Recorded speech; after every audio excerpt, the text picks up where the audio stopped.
one portion. Then you said a shelter from the storm? Yeah, that's what. All right. There's a storm coming. In order to offset both of those two statements, let me first check the water level. I know you guys have already know that we're going to be in this chapter, so I know y'all went and did your study on it. What type of man is that? Come on now. A mature man, perfect man. So a man, not a denomination, not an ideology, amen, not a seminary school, not an institute of learning, but the fruit of all our training and teaching is going to produce what? A perfect man, a corporate man. Let's go take a look at it. Go to Ephesians. Am I right? No. Where did it go? There it is. Ephesians 4:13. Ephesians 4:13. By the way, I think on Sunday I blew it with Ephesians 4:11. It's supposed to be evangelist, pastor, teacher, but I'm kind of against my heart. Till we all come into the unity of the faith and what? Of the knowledge of the Son of God, unto what? A perfect man, unto the measure of who? The stature of the fullness of Christ. It's taking God 2 days, 2,000 years. We're in the third day to get a perfect man in the earth. A teleos man. A man of high caliber. An astute man, a learned person. Amen. Not a gender per se. Because in the kingdom there's neither male nor female. We all joined by one spirit. Am I right?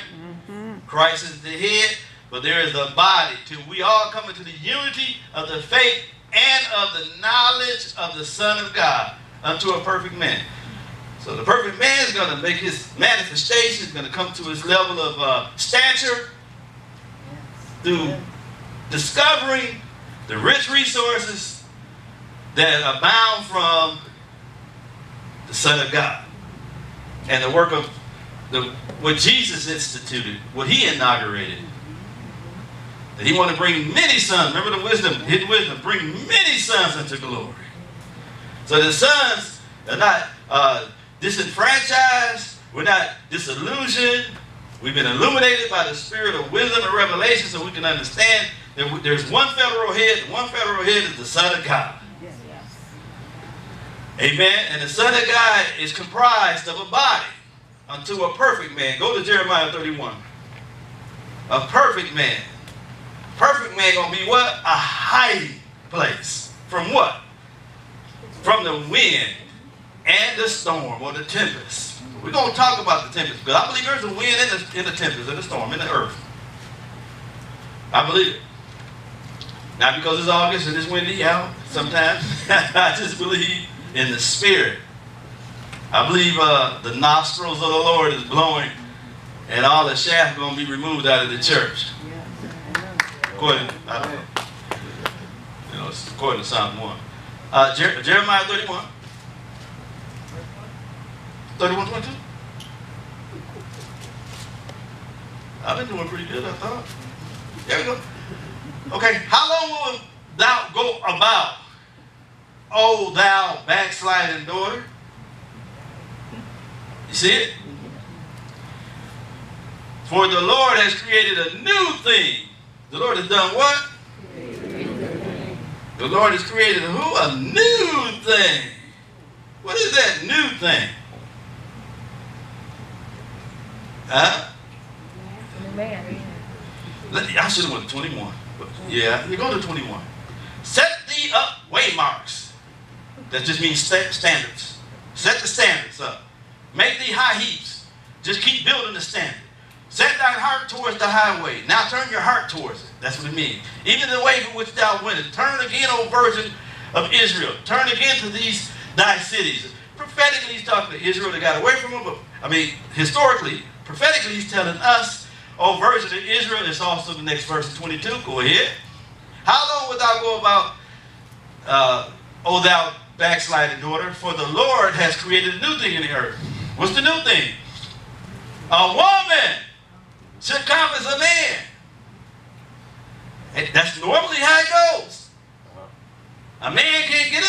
without a woman? Y'all walk with me. Okay. So a woman shall accomplish a man prophetically, allegorically, metaphorically, revelation-wise. That woman is who? The church. I ain't gonna let you mess it up. The church. So the church accomplish a man. Who's the man again? The same one we read in Ephesians 4:13. A perfect man. A man that we're becoming. A man that is growing in the measure, the stature, and the fullness of Christ. A man that is growing in his awareness of the Son of God and what He instituted for us. As we grow up into Him in all things, right? We grow up into the head in all things. Am I right? Help me out, y'all. So backsliding daughters because the church is still in Babylon. We keep backsliding. Not that we believe in God, we believe in His understanding. We believe in His way. That's why He said, raise up the waymarks, raise up the standard. How many know we're raising the standard tonight? The standard is being exalted. Similar word to landmarks. We need to get back into the house of God. The standard is that it will be a man that's going to be a hiding place. It's going to be a people, a corporate body in the earth. God is going to raise it up. I want to be in that generation. Just keep me around long enough so I can see it. Amen. Isaiah said this, who has heard such a thing? Who has seen such things? Shall the earth be made to bring forth in one day? Shall the nation be born at once? I said, yeah. For as soon as Zion, the woman travailed, she brought forth her children. That's in Isaiah 66, 8 through 9. Shall I bring to the birth and not cause to bring forth? Said the Lord, shall I cause to bring forth and shut the womb, says thy God? No. Tell your neighbor no. No. The church, we need the church. The church is the womb. Everybody comes into the kingdom through the womb of the church. And as we come through the womb of the church, we just don't stay as an infant. We are to grow up in our faith. Amen? We enter a stage called huiothesia, where we start growing up as a son. Though we don't differ from a servant, yet as we mature, get what I'm saying? In Galatians 4, it talks about it, how we look like everybody else until the appointed time of the Father. Appointed time of the Father is to have a man to become a hiding place for those that are in the earth, that are seeking refuge. In one translation, it said, each one. I like it. Because we like to put it on the shoulders of the leadership. All of us are supposed to become spiritual hiding places from the wind and the storm that's going to come into the earth. That's going to uproot old foundations. That every man going to find out how they're building. Is it foolish or is it wise? Is it wood, hay, or stubble? Or is it gold, silver, and precious stones? It's going to come to try every man's work so that they can know what it is. That's the mercy of God. To allow a tempest and a wind to come so we can discover what we're building.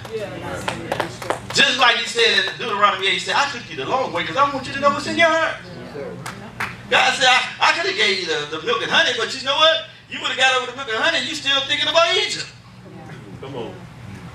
So He said, I got to get the Egypt out of you.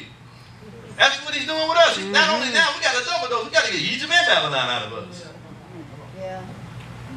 Lust of the eyes, lust of the flesh, and the pride of life. Then we got to go over here and deal with all the other stuff. With Babylon. So that we can finally have an oasis, a refuge in the earth. But the problem is, we are always in need. Need-centered. Man-oriented, need-centered. That's what we're constantly doing. I don't know nobody put me in, like we talked about the pool of Bethesda. Same thing, I'm looking for somebody to put me in. We come to service all the time, waiting on somebody to put me in. And when we're not supposed to be consumers, we're supposed to be producers.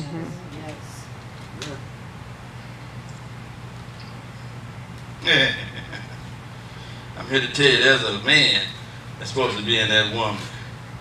I told you, man, I believe God is secretly knitting and embroidering something on the heart and inside of us, that a divine design is within that woman. She's about ready to give birth. The travail of her soul is now. Amen. I believe that woman, the church, the travail of her soul is upon us, the groaning that she has secretly on the inside of her because of what God is doing within her.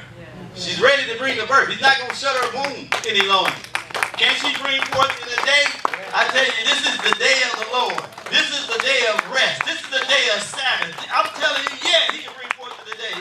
Is anything too hard for God? Absolutely not. You follow me? Yes. This is what I'm talking about. And we got to get this mindset. We got to change it. You got to say, God, I don't want to be on welfare anymore. Come on. I don't want to be no hand-me-down.